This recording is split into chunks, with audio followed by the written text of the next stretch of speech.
ஆண்டவரை இயேசு கிறிஸ்துவின் நாமத்தினாலே இந்த விடுதலை தேடல் நிகழ்ச்சிக்கு உங்களை வரவேற்கிறேன். நடைமுறை கிறிஸ்தவம், அதாவது ரோமர் 12வது அதிகாரத்திலே பவுல் நாம் விசுவாசிக்கக்கூடிய உபதேச கோட்பாடுகளுக்கு ஏற்ற வாழ்க்கை முறை எப்படி இருக்கணும் அப்படின்னு சொல்லி 12வது அதிகாரத்துல எழுதி வச்சிருக்கிறார்.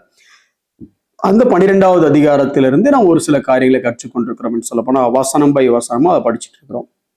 அதுல இப்போது 12வது அதிகாரம் 13வது வசனத்தின் பின்பாகம், அந்நியரை உபசரிக்க நாடுங்கள்.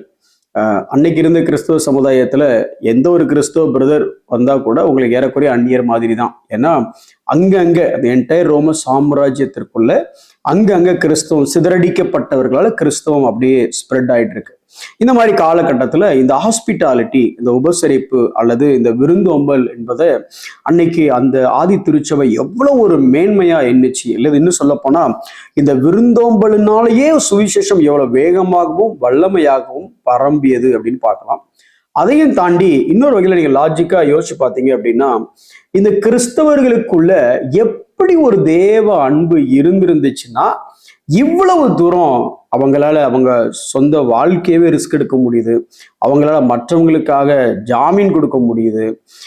இன்னும் சொல்ல போனா முன்ன பண்ண தெரியாத அவங்களுக்காக ஏக்கத்தோட அன்போட தவிக்கிறத பார்க்க முடியுது. யாரு கொடுமைப்படுத்தினாங்களோ அவர் மனம் திரும்பின உடனே அவரையும் கொடுமைப்படுத்தினவனா பார்க்காம கிறிஸ்தவ சகோதரனா அவன் மேல அன்பும் அக்கறையும் காட்டுறது, இதெல்லாம் பார்க்கும் பொழுது இந்த உபசரிப்புங்கிறது எவ்வளவு முக்கியமா இருந்திருக்கு அப்படின்னு சொல்லி பார்க்கிறோம். இதை முழுக்க முழுக்க நம்ம அப்போஸ்தலர்கள் முழுவதுமே பார்க்கலாம். அதை தொடர்ந்து பார்த்துட்டு நம்ம அதுக்கப்புறம் இதை முடிக்கும் போது யாருக்காவது உபசரிப்பு பண்ணணும் சார், யாருக்காவது ஹாஸ்பிட்டல் பண்ணணும் அப்படிங்கிற ஒரு எண்ணம் உங்களுக்குள்ள வரணும். அது வர்ற வரைக்கும் இந்த சீரீஸ் தான் நம்ம கத்துக்க போறோம். இன்னைக்கு ஒரு காரியத்தை நம்ம பார்க்கலாம் பாருங்களேன். அதே அப்போஸ்தலர் நடவடிக்கைகள்ல 18வது அதிகாரத்துல நான் ஏற்கனவே உங்களுக்கு சொன்னேன், பவுல் 16வது அதிகாரத்துல மாசிடோனியா பட்டணத்துக்கு வராரு. அதுக்கப்புறம் அங்கிருந்து தெசலோனிக்கா பட்டணத்துக்கு வராரு. தெசலோனிக்கா பட்டணத்துல இருந்து அதுக்கப்புறம் பெரையா பட்டணத்துல ஊழியம். இந்த பெரையா பட்டணத்துல இருந்து திருப்பி அங்கிருந்து அத்தேனை போகும்போது, அதாவது ஏத்தேன்ஸ் போகும் பொழுது எப்படி இவங்க கொண்டு போய் டிராப் பண்ணிட்டு வந்தாங்க அப்படின்னு சொல்லி கடந்த எபிசோட்ல சொல்லியிருந்தேன். இப்ப 18வது அதிகாரத்துல அத்தேனை பட்டணத்திலிருந்து கிளம்பி கொரிந்துக்கு போறாரு. இதை நீங்க இப்படி கேட்டுட்டே வந்துட்டீங்கன்னா உங்களுக்கு ஏறக்குறைய அப்போஸ்தலர் நடவடிக்கையில ஓரளவு அப்படியே உங்களுக்கு புரிய ஆரம்பிச்சிடும். இப்போ கொரிந்து பட்டணத்துக்கு போறாரு. அப்ப என்ன நடக்குது அந்த வசனத்தை வாசிக்கணும் பாருங்களேன். அதன் பின்பு பவுல் அத்தேனை பட்டணத்தை விட்டு கொரிந்து பட்டணத்திற்கு வந்து யூதர் எல்லாரும் ரோமாபுரியை விட்டு போகும்படி கிலவுதிராயன் கட்டளையிட்டபடினாலே, இது ஒரு பெரிய சரித்திர பின்னணி இருக்கு. அதாவது கிலவுதிராயன் ராஜாவா இருக்கும் பொழுது அங்க ஒரு சின்ன கலவரம் நடக்குது. இந்த கலவரத்துக்கு யார் காரணம்னு கேட்கிறாரு. அப்போ கிறிஸ்டஸ் அப்படின்னு ஒரு பேருல ஒரு மனுஷனாலதான் கலவரம் அப்படின்ன உடனே டக்குன்னு இந்த கிறிஸ்தவங்க தான் பிரச்சனைடா. யாரு கிறிஸ்தவங்க? பேசிக்கா ஃபர்ஸ்ட் ஆஃப் ஆல் அவங்க யூதர்கள். அப்படின்னு ஒரு யூதம் கூட இங்க இருக்கக்கூடாது, விரட்டு அப்படின்றாரு. உடனே அங்க இருந்து கிட்டத்தட்ட லட்சக்கணக்கான யூதர்கள் ரோமாபுரியில இருந்து விரட்டப்பட்டு முழுக்க முழுக்க ஸ்ப்ரெட் ஆகுறாங்க. லட்சக்கணக்கான ஆயிரக்கணக்கான யூதர்கள் கண்டிப்பா விரட்டப்பட்டிருப்பாங்க. அப்படி விரட்டப்பட்ட அந்த யூதர்கள் பல இடத்துல இருந்து செட்டில் ஆகுறாங்க. அதுல ஒரு ஃபேமிலி இந்த கொரிந்து பட்டணத்துல வந்து இருக்குது. அந்த ஃபேமிலியை பத்தி பார்க்க போறோம். அதனால அந்த வசனம் அப்படி சொல்லுது, யூதர் எல்லாரும் ரோமாபுரியை விட்டு போகும்படி கிலவுதிராயன் கட்டளையிட்டபடினாலே இத்தாலியாவில் இருந்து, அதாவது ரோமோட ஹெட்ல இருந்து புதிதாய் வந்திருந்த பொந்து தேசத்தான் ஆகிய ஆக்கிலா என்னும் நாமமுள்ள ஒரு யூதனையும் அவன் மனைவியாகிய பிரிஸ்கில்லாவையும் அங்கே கண்டு பவுல் அங்க மீட் பண்ண உடனே அவர்களிடத்தில் போனான். என்ன அப்படின்னா, இவர்களுக்கு கூடாரம் பண்ற தொழில், இவனுக்கு கூடாரம் பண்ற தொழில். உடனே யோசிக்கூடாது, பவுல் பேசிக்கா ஒரு கூடார தொழில் இல்லைங்க. அன்னைக்கு இருக்க யூத கலாச்சாரத்துல நீங்க ரபிட்ட போய் பாடம் படிக்கணும் அப்படின்னா கிட்டத்தட்ட 12 வயசுல ரபிட்ட போய் பாடம் படிக்க போயிருவாங்க. அப்படி படிக்கும் பொழுது இந்த ரபிக்கு ஃபீஸ் எப்படி கொடுக்கணும் அப்படின்னா, இந்த பிள்ளைங்களுக்கு ஏதாவது ஒரு கைத்தொழில் தெரியணும், அந்த கைத்தொழிலின் அடிப்படையில வரக்கூடிய வருமானத்தை அவங்களுக்கு ஃபீஸா கொடுக்கணும், ஒரு முறைமை. அது மாதிரி ஒரு முறைமை இருந்தது. அதனால யூதர்களை பொறுத்த வரைக்கும் எல்லா குழந்தைக்கும் நீச்சல் கற்றுக் கொடுத்துருவாங்க, எல்லா குழந்தைக்கும் ஒரு கைத்தொழில் கற்றுக் கொடுத்துருவாங்க. அப்படிப்பட்ட தெரிந்த ஒரு தொழில் தான் கூடாரம் பண்ணுகிற தொழில். இது பவுலுக்கு தெரிஞ்சதுனால அவங்களும் அதே தொழில் பண்ணதுனால 2 பேரும் சேர்ந்து தங்கி வேலை செஞ்சுட்டு வராங்க. நல்லா கவனிங்க, இது எப்படின்னா, இவருக்கும் கிறிஸ்துவ தெரியும், அவருக்கும் கிறிஸ்துவ தெரியும். இவர் ஒரு அப்போஸ்தலரா ஊழியத்துக்காக அர்ப்பணித்து ஓடிட்டு இருக்கிறாரு. இவங்க குடும்பமா ஏறக்குறைய இத்தாலியாவில இருந்து பிரச்சனைனால அங்கிருந்து ஓடி வந்து இங்க வந்து செட்டில் ஆயிருக்கிறாங்க. அப்போ இந்த ஆக்கில்லா பிரிஸ்கில்லா பத்தி நீங்க யோசிக்கணும். எப்படி யோசிக்கணும்? ஒரு நல்ல ஊர்ல நல்ல தொழில் இருந்தவங்க விரட்டப்பட்டதுனால இங்க வந்து கூடாரத்தை பின்னி இப்பதான் இவங்க செட்டில் ஆயிட்டு இருக்கிறாங்க. இப்படி செட்டில் ஆயிட்டு இருக்கும்போது நம்மளால பவுலுக்கு வந்து ஜாயின் பண்றாரு. ஜாயின் பண்ண உடனே இவங்களுக்கு பவுலை பிடிச்சிருது. பவுல் அநேக நாள் அங்க தரித்திருந்த பின்பு அப்படின்னு வசனம் சொல்லுது. அப்ப ரொம்ப நாள் ஆக்கில்லா பிரிஸ்கில்லா வீட்டுல பவுல் இருந்திருக்கிறாரு. அப்ப இதுவே பெரிய விஷயம். ஒரு ஊழியக்காரர் வந்து 2 நாள் இருந்தாருன்னா நல்ல விஷயம். ஒரு 3 நாள் கன்வென்ஷன் வரைக்கும் ஓகே. ஒரு 30 நாள் இருந்தாரு அப்படின்னா நம்மளோட ட்ரீட்மெண்ட் எப்படி இருக்கும் நமக்கு தெரியல. பட் ஆனா பவுல் இங்க வேத வசனம் சொல்லும் பொழுது பவுல் அநேக நாள் அங்கு தரித்திருந்த பின்பு சகோதரரிடத்தில் உத்தரவு பெற்றுக்கொண்டு, அந்த நீங்க அதை எப்படி புரிஞ்சுக்கிறீங்கன்னு தெரியல, நான் போயிட்டு வரட்டுமா அப்படின்னு கேட்கறதுக்கு அவங்க சரி நீங்க இப்ப போங்க அப்படின்னு சொல்லக்கூடிய அளவுக்கு அங்க இருந்தாராமா. அதாவது இவர் போகணும்னு இருந்தா கூட அவங்க விடல. கடைசியா ஒரு வழி அவங்க சரி பவுல் உங்களுக்கு ஊழியருக்கு நீங்க போயிட்டு வாங்க பவுல் அப்படின்னு சகோதரிடத்தில் உத்தரவு பெற்றுக்கொண்டு, இன்னைக்கு நம்ம வீட்டுக்கு ஒருத்தவங்க வந்தாங்கன்னா எப்படா அவங்க கிளம்புவாங்க நம்ம பார்த்துட்டு இருப்போம். அவங்க போறேன்னு சொன்ன அப்படியே பிரதர் கிளம்புறீங்களா பிரதர் அப்படிம்போம். அன்னைக்கு எப்படி இருந்திருக்குன்னா, இன்னைக்கெல்லாம் போண்டாம் பிரதர், இன்னைக்கு கொஞ்சம் மழையா இருக்கு நாளைக்கு போங்க, நாளைக்கு இன்னைக்கு கொஞ்சம் வெயிலா இருக்கு பிரதர் நாளைக்கு போங்க, இன்னைக்கு பஸ்ஸே இருக்காது பிரதர் நாளைக்கு போங்க, இப்படி சொன்னா எப்படி இருக்கும்? எனக்குரிய அந்த மாதிரி இதனுடைய கற்பனை. பைபிள்ல வசனம் எங்க இருக்குன்னு கேட்காதீங்க. ஆனா அங்க என்ன இருக்கு? அநேக நாட்கள் தரித்த பின்பு சகோதரரிடத்தில் உத்தரவு பெற்றுக்கொண்டு பவுல் என்ன பண்றான், சீரியா தேசத்துக்கு போக கப்பல் ஏறினான். கப்பல் ஏறும்போது தானா போயிட்டு தானே இங்க தங்கி இருந்தவர் என்ன பண்ணாருன்னா, அடுத்த வசனம் சொல்லுது, பிரிஸ்கில்லாவும் ஆக்கில்லாவும் அவனுடைய கூட போனார்கள். பவுல் ஒரு முழு நேரம் அப்போஸ்தலரா ஒரு வெறித்தனமா ஊழியம் பண்ணிட்டு இருக்கிறாரு. இந்த மனுஷன் இங்க வந்து ஆக்கில்லா பிரிஸ்கில்லா வீட்டுல கொஞ்ச நாள் தங்கி இருந்தாரு.